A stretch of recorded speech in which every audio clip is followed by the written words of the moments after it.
আদানির কখন মানে আমাদের এখানে ইন হলো, মানে আদানির সাথে কখন আহ, চুক্তি হলো, সে কি একই বিষয় মানে 15, 16, আহ, 17 ওই আমার আমার সময়টাই? আমার আমি আমি ওই যে যেটা বললাম, নেক্সট টক শোতে আপনাকে আমি স্পেসিফিক ডেট ওয়াইজ এবং কন্ট্রাক্ট ওয়াইজ আমি আপনাকে যাব। হুম। যদিও আদানির ফাইলটা তারা কনফিডেন্সিয়াল বলে আমাদেরকে দেয় নাই। আমি দুদকের থেকে কয়েকবারই এটা নিয়ে হুম। চিঠি লেখালেখি হয়েছে, দুদকে আলাদা একটা কমিটি হয়েছে শুধু আদানির ইনভেস্টিগেশনে, কিন্তু এটাকে বিপিডিবি এবং মন্ত্রণালয়ের থেকে কিছু লেসপেন্সার ইন্ডিয়ান গুপ্তচর এখনো বসে আছে যারা দেয় নাই ওই সময়। আমি আসা পর্যন্ত, আমি দেশ ছেড়ে চলে আসছি তো আগস্টের 25 তারিখ, তখনও পর্যন্ত চিঠি আমি নিজেই ড্রাফট করে দিয়েছিলাম, বাট ওই চিঠিতে কোনো উত্তর তারা দেয় নাই। এই তার মানে হচ্ছে যে আদানির পুরো ফাইলটা পাওয়া যায় নাই, বাট আমার কাছে পেমেন্টের ইয়েগুলো আছে যে আদানি এই পর্যন্ত বাংলাদেশে কত পেমেন্ট নিয়েছে। এখন আসলে 17 সালে আদানির এটা হয়েছিল, এবং আদানির সময় যিনি সচিব ছিলেন মাহবুর রহমান সাহেব, ওনাকে যে বোকা বানায় যে করেছে, এটা আমার একদম স্পেসিফিক। আমার একটা উদাহরণ আছে, ওনাকে 14 দিনের একটা ট্রেনিং এর নাম দিয়ে ইন্ডিয়াতে একটা হোটেলে নিয়ে যে রাখা হয়েছিল। আমি শিওর যে ওনাকে ওই হানি ট্র্যাপ বা কিছু একটা করা হয়েছে, কারণ উনি ভদ্রলোক ছিলেন। উনি তারপর থেকে দেখলাম যে আদানি আদানি হয়ে গেলেন। তো এইগুলো বাংলাদেশে তো আমার চোখে দেখা, এবং এগুলো কে করতেন, ওই যে বোরাক টাওয়ারে একটা অফিস আছে, মানে বোরাক পাওয়ারের, ওইখানে একজন অফিসার রাখা আছে যে হচ্ছে এই ইন্ডিয়ান আদানির অফিসের যে মানে বেসিক্যালি বাংলাদেশের লিয়াজো।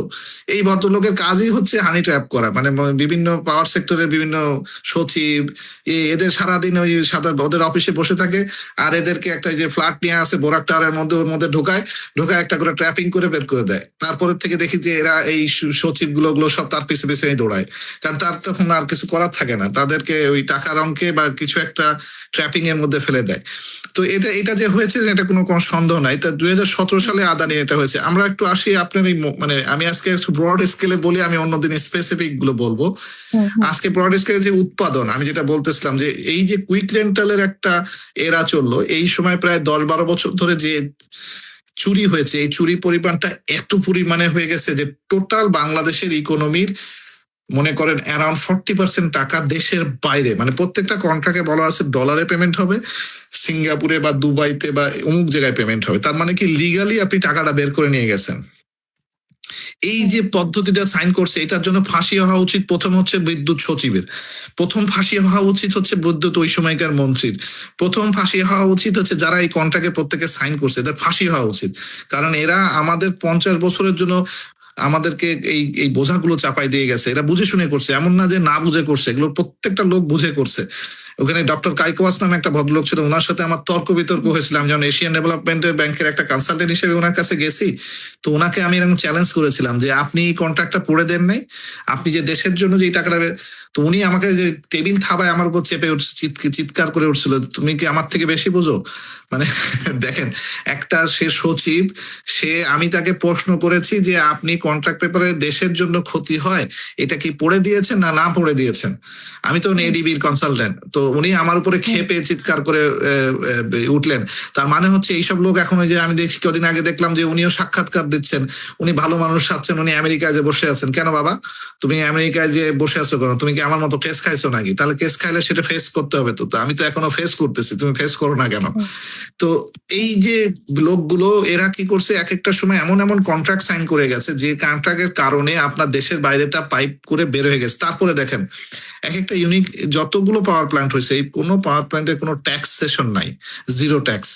এইটা আর একটা বাংলাদেশের জন্য মানে দুর্বিষহ পদ্ধতি। তারপরে ওরা যে ইনকামটা করবে, যে পেমেন্টটা তারা নিবে, সেটার উপরে কোনো ট্যাক্সেশন নাই। মানে যে কোনো ধাপে ধাপেই তারা পয়সাগুলো এমন ভাবে চুষে নিচ্ছে যে এখানে আপনার এই এক পাওয়ার সেক্টরই বাংলাদেশকে গরিব করে দেওয়ার জন্য এনাফ। মানে এমন পাওয়ার সেক্টরের নামে আমরা গত এই কুইক রেন্টালের যে এরাটা 10 থেকে 15 বছরে এইটাতে তারা চুষে খাইছে। এরপরে আসেন চুরিতে আসে, ব্যক্তি পর্যায়ে চুরি, যেটা আপনি বলতে যাচ্ছিলেন। 2017 সালের থেকে আরেকটা চুরি হলো, সেটা হচ্ছে প্রিপেইড মিটার। আমি বাংলাদেশের প্রথম ব্যক্তি যে পিএলসি মিটারের প্রেজেন্টেশন দিয়েছিলাম, এবং এই পিএলসি পাওয়ার লাইন কমিউনিকেশন, তার মানে হচ্ছে প্রত্যেকটা মিটারের মধ্যে একটা করে ছোট্ট করে মডিউল লাগাই দেওয়া আছে। সেই মডিউলটা দিয়ে আপনি এই মিটারে কত খরচ করেছেন এই মুহূর্তে, এই তথ্যটা ডেটা সেন্টারে চলে যাবে। তার মানে সেন্ট্রালি একটা জায়গায় এই তথ্যটা থাকবে যে আপনি কত বিদ্যুৎ খরচ করেছেন। এখন আসে যখন খরচ করেছেন আর উৎপাদন করেছেন, ওর যদি দরজায় আমি একটা মিটার লাগাই, আর আমি যদি বিতরণের যে ব্যবহার করছে তার ওখানে মিটার লাগাই, মাঝখানে যদি কোনো লস হয় আমি সেটা ক্যালকুলেট করতে পারবো না। ডেফিনেটলি এটাই পারবো। তো যতগুলো ডিস্ট্রিবিউশন কোম্পানি আছে এরা বিদ্যুৎ কেনে হচ্ছে উৎপাদন কোম্পানির কাছ থেকে, তার মানে বিপিডিবির কাছ থেকে। আর ডিস্ট্রিবিউশন কোম্পানি কারা? পল্লী বিদ্যুৎ, ডেসকো, ডিপিডিসি, এরা।